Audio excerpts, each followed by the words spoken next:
امیر عباس صاحب، ایک جانب ہم یہ دیکھتے ہیں کہ پاکستانی ریاست کی، حکومت کی، عوام کی، دفتر خارجہ کی، سفارتکاروں کی اپنی کوششیں ہیں. دوسری جانب وہ کوششیں جو بھارت مقبوضہ کشمیر کے اندر کر رہا ہے. پہلے مظالم تھے، اس کے خلاف جدوجہد تھی کشمیریوں کی. پھر اس کے بعد جو آئینی حیثیت تبدیل ہوئی، ڈیموگرافی پوری اس کی تبدیل کرنے کی کوشش. اب جو مسلم اکثریت ہے اس کو اقلیت میں بدلنے کی پوری ایک باقاعدہ مہم چل رہی ہے. تو یہ سٹیپ بائی سٹیپ جس طرح سے بھارت کر رہا ہے وہ خاصا خوفناک عمل ہے، جس کا ادراک آپ سمجھتے ہیں کہ ہم اس طرح سے کر رہے ہیں، اس کا کاؤنٹر اس طرح سے ہم کر پا رہے ہیں؟ میرا خیال ہے ادراک تو ہمیں ہے مدثر، لیکن کاؤنٹر کی حد تک بہت ساری لغزشیں یا ناکامیاں ہماری موجود ہیں.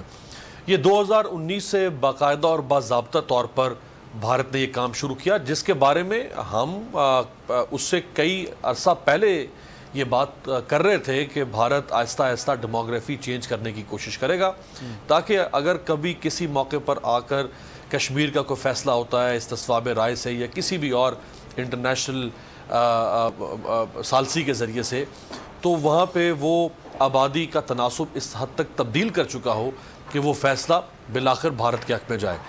اور اس کے اوپر عملی طور پر ڈھٹائی سے اور سینے پر ہاتھ مار کے یہ کام شروع کر دیا اس نے 2019 میں.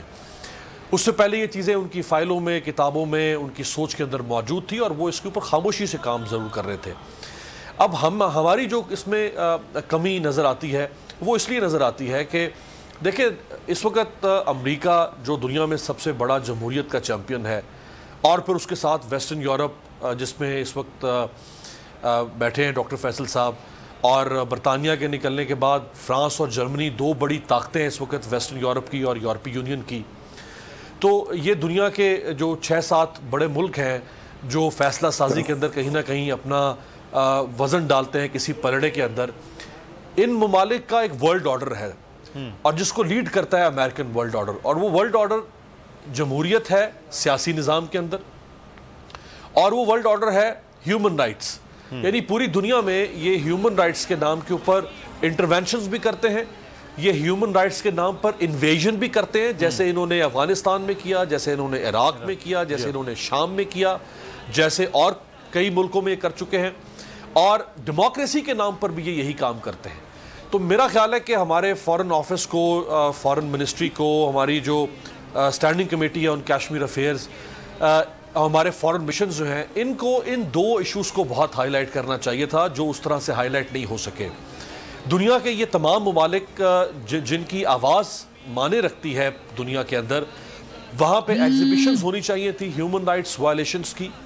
جو جنرل صاحب پہلے ذکر کر رہے تھے کہ ہم اگر ان ملکوں کے حکمرانوں کو قائل نہیں کر سکتے تو ہم وہاں کے عوام کو سینسٹائز کریں، اور ایک وقت آئے کہ وہاں کے عوام یہ آواز اٹھانا شروع کر دیں، وہاں کی این جی اوز، وہاں کی جو ہیومن رائٹس آرگنائزیشنز ہیں وہ آواز اٹھائیں. اور آپ دیکھیں کہ یہ جو کچھ 2019 کے بعد ہوا مدثر، پاکستانی میڈیا تو وہاں پر موجود نہیں تھا، ہمارا بول تو وہاں موجود نہیں تھا، پاکستانی اخبارات تو موجود نہیں تھے، اور انڈین میڈیا تو آلریڈی بائسڈ رپورٹنگ کر رہا تھا. 2019 کے بعد پوری دنیا کے سامنے جو کچھ رکھا وہ کس نے رکھا؟ وہ ویسٹرن میڈیا نے رکھا، وہ رائٹرز نے رکھا، وہ الجزیرہ نے رکھا، وہ انڈیپینڈنٹ نے رکھا، وہ گارڈین نے رکھا، وہ آر ٹی نے رکھا. وہ انہوں نے دنیا کو بتایا کہ کیا کچھ ہو رہا ہے کشمیر میں. تو یعنی اس کیس اتنا مضبوط ہے ہمارا کہ وہ مغربی میڈیا جو پہلے ہی انڈین نیریٹو کو بائے کرتا ہے یا اس کو پروموٹ. سبسکرائب کریں اور بیل دبائیں تاکہ کوئی خبر رہ نہ جائے.